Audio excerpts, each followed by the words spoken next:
السلطة، المكونات السلطة من اختراعي، بس الصوص مش من اختراعي، الصوص من كتاب للفيجن اخذته من صاحبي. اليوم السلطة هي عبارة عن ركة، خس، ملفوف أحمر، كمان بندورة، خيار، بصل أخضر، ورح أحط لها أرض شوكي. الأرض شوكي مفرستها، فبس لتفك من تفريزها رح أسلقها نص سلقة. هي اوريدي قبل ما تتفرز مسلوقة شوي بمي وملح ومتصفية ومتفرزة. وكمان رح أحط للسلطة بنجر، بمصر بيقولوا له، نحن بنقول له شمندر.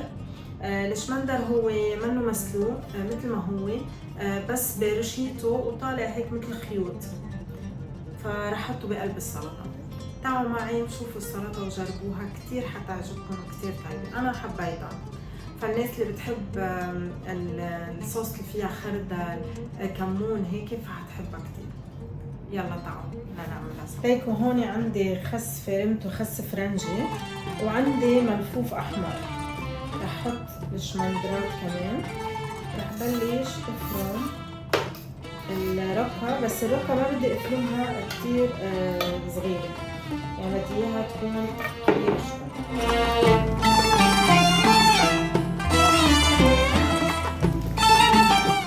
الركة طبعا مغسولة ومنشفة كتير منيح. هي عرقاتها رح افرمها، يعني شوي يعني ليكو الركة فيها شوية عروق، شايفينها للعرق، فعادي خلوه. ليس ينفعك البكاء ولا العويل، كفكف دموع. هلا رح اعمل الخيار، يا رب بسنتي ما تطلع علي.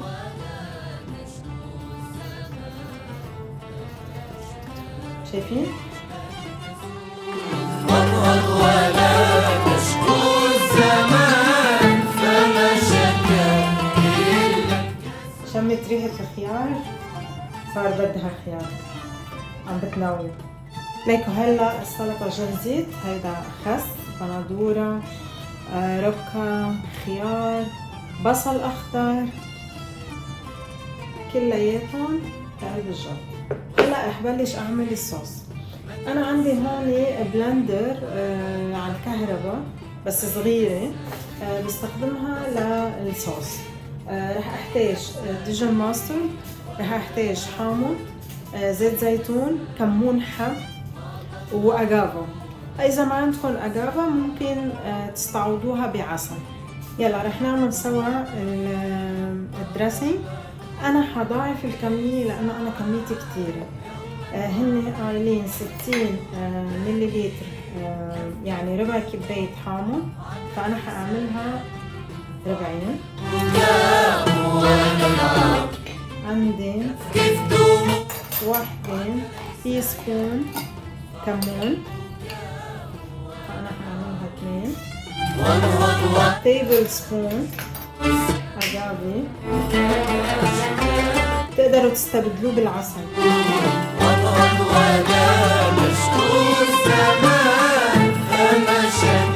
عنا نص معلقة تيبل سبون، فأنا هعملها 2 ديجن ماستر، سوري نص معلقة، فأنا هعملها معلقة لأنه هي نص معلقة وأنا عم ضاعف الكمية، فهعملها معلقة واحدة. بعدين عندي نص ملعقة صغيرة ملح، فأنا هعملها معلقة كاملة. ونص ملعقة كمان صغيرة بهار، رح أعملها ملعقة. وفي الزيت بس أنا ما رح أحطه هلأ للزيت، هحطه آخر شي.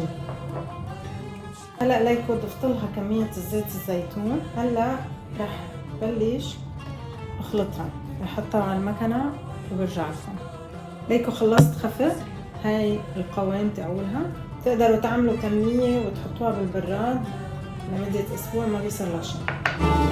هيدا الصوص هلا بنحركها وبنشوف اذا بعد محتاجه اي شيء. هيك جاهزة السلطه، بس رح امسحها من الاطراف ورح زينها بالرمان. هلا رح زينها بالرمان. وانهض ولا تشكو الزمان. هلا هيك بنقدمها للاكل. جربوها وقولوا لي رايكم. صحتين.